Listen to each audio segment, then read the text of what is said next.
This is Bishop Strickland. I personally want to invite you to the upcoming Spiritual Warfare Conference in April 2025. Thank you for your support of Virgin Most Powerful Radio. There's a medieval doctrine on the relation of the church and the state, and it was explained by Pope Boniface VIII, who passed away in 1303 AD. Here's what he said, Father, and I want to ask you a question. He goes, quote, "We are taught by the words of the gospel that in this church and under her control there are two swords, the spiritual and the temporal. Both of these, that is, the spiritual and the temporal swords, are under the control of the church. The first is wielded by the church. The second is wielded on behalf of the church. The first is wielded by the hands of the priests, the second by the hands of the kings and soldiers, but at the wish and by the permission of the priests. Sword must be subordinate to the sword, and it is only fitting that the temporal authority should be subject to the spiritual." Now, this doctrine was not defined by the Pope as, infallible or anything, but it certainly reflected the mentality of the age when both the priests and the kings were members of the same Catholic Church in whose name Pope Boniface was speaking. So my question to you, Father, is there anywhere in the world where the two-sword theory is practiced? And do you think the Two Swords Doctrine will ever be practiced again? As far as where it's practiced, I don't know any place where it's practiced perfectly.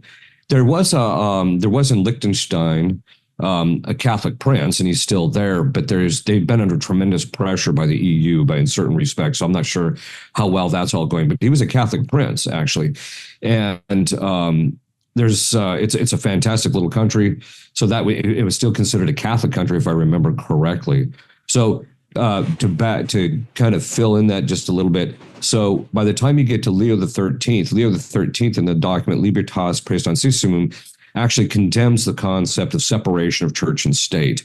And by the way, we know that the civil authorities don't believe in separation of church and state because in COVID, they were telling the church what to do all the time. Exactly. The real question becomes who has authority over who and who takes precedent. Now, obviously, that the civil authorities have their own authority in relationship to the public domain regarding certain things. However, there are parts of the civil authorities' jurisdiction that touches upon matters that are moral by nature, such as murder and fornication laws and things of this sort. So it overlaps with what Christ has given to the church, and that's why they have to be subject to the church, and the church actually has a right to pass judgment on the moral aseity of the laws, and they also have the right to tell the state you can't be using those laws or that you can't pass this law because it's contrary to the, and they're actually bound by it because of the church's right to make declarations on those points. So they're actually subject to that. So there's the idea of separation church and state is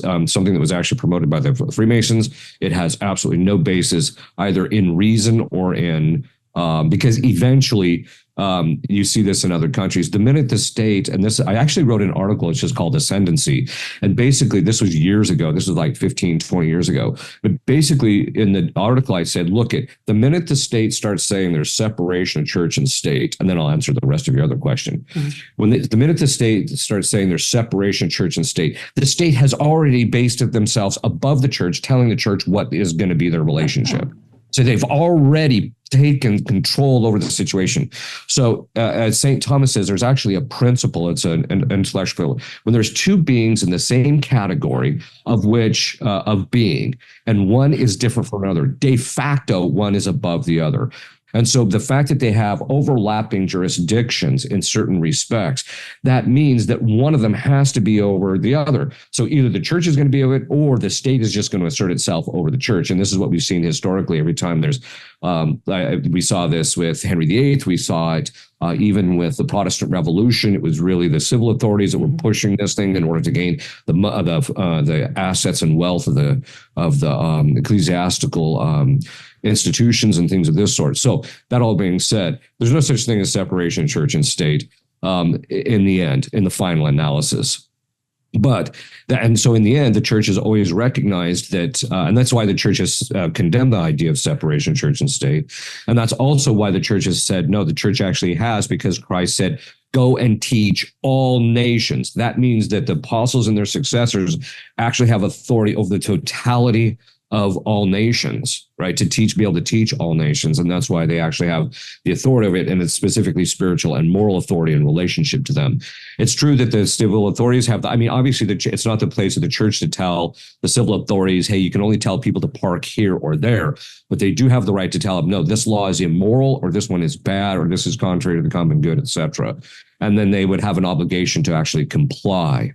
Okay, so that being said, will we ever see it again? Well, there is discussion in some prophecies of what they call the great monarch in Europe, that after the chastisement, there will be a great monarch that will arise and basically reestablish something similar to the Holy Roman Empire or something along that lines. He's supposed to be of French extraction. He's supposed to be in hiding and wait, but he will mount an army that will basically take everything back over again. Wow. So we whether that will actually occur or not, I think after the chastisement, I think there will be a serious analysis by many nations, because there will be mass conversion. People will be getting their act together after the chastisement. And so I think that you'll see that you might see some of the countries will actually go back to that recognition.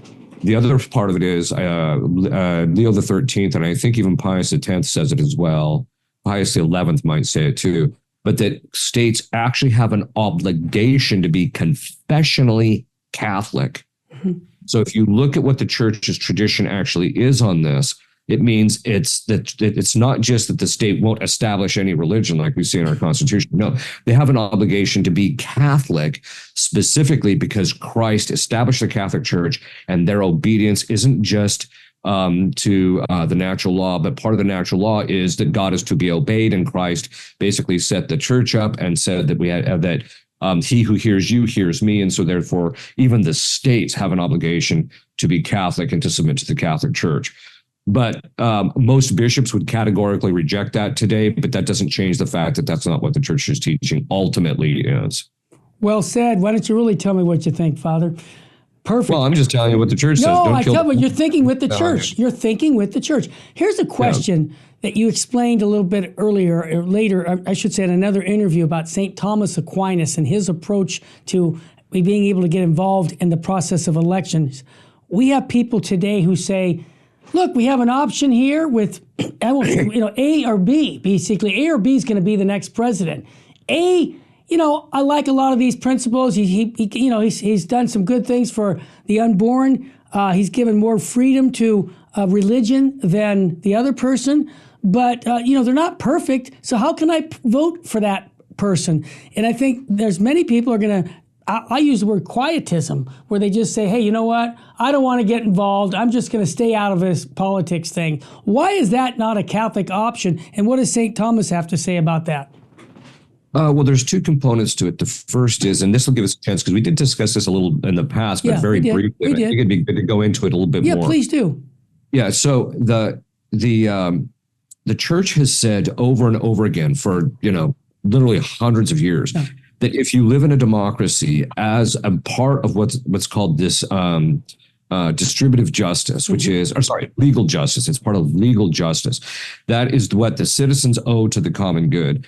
That as part of that aspect of justice, the citizens actually have an obligation to vote. Mm-hmm. So you're bound to actually vote. Okay. Amen. So then what do you do when you have a situation where you have two candidates? But neither one is perfect, which is actually true in almost all cases. Yeah. But neither one is actually perfect. They're both evil in certain respects, but one is not as bad as the other, etc. That's it. So then what do you do? Well, this actually came up in the context of St. Thomas Aquinas. So St. Thomas says in the Summa, where he discusses this, he says, he uses it in the context of prostitution. So he says a group of brigands comes into a town and they basically start killing and maiming people and causing all sorts of destruction within the town. But the mayor manages to talk them into stopping all that. And the brigands say, well, we'll stop it, but if and only if you continue to allow prostitution. So the question says, can he allow this? Because this became a kind of a moral discussion. Mm-hmm. Can you allow it? And so then he said, yes, you can, based upon the principle of the lesser of two evils. And he said, this is the parts of the principle. Mm-hmm. The first is that the person that is allowing this is not actually allowing it for the sake of the evil. He's allowing it to secure the good that would otherwise be lost. So that's the first component to it. The second part of it is that it has to be understood, and this is one that the church also adds. This is what I should say. This is what the church adds. So this is what John Paul II added in his discussion of it. Mm-hmm. It has to be absolutely clear that that in the person voting or in the politician doing the vote, in order to mitigate the good, that it's clear by public reputation that he's not in favor of the evil, that he's doing this in order to reduce the good, or to reduce the evil, and in order to preserve the good. Great answer. Continue. And then the last component has to do with this, and this is where most people kind of get hung up. Well, you're still voting for evil. No, you're not. So when I wrote my doctoral dissertation, I parsed out, according to St. Thomas, what's called the three fonts of the act. So these are the three components that go into every moral act. Yeah. The object of the act, that's what you're doing. Yeah. Right. Physically, that's what you're actually. So in this case, it's you're voting to reduce the evil. So you're voting. The second one is the intention, and in this case, it's to reduce the evil, and then the circumstances. Okay. So in this particular case, he said, in the case of the principle of the lesser of two goods, the evil that's part of the equation, he says, is what's called praeter intentionem. It's aside from your intention. You're not intending that. You don't want that. In fact, you're trying to actually mitigate the evil to the degree that you can so that it's aside from your intention. And because it's not part of your intention, it doesn't enter into the nature of the moral act as such. And therefore, your obligation is to vote for the lesser of the two evils. What a great answer. I mean it not because of who you are, Father Chad. That's like a PhD in common sense. I mean, I really mean that. I don't need to be a theologian to figure that one out. Even I can figure that one out. Stay with us, family. We'll be back with more with Father Chad Ripperger about his 2024 election, consecration to the Blessed Virgin Mary. Stay with us.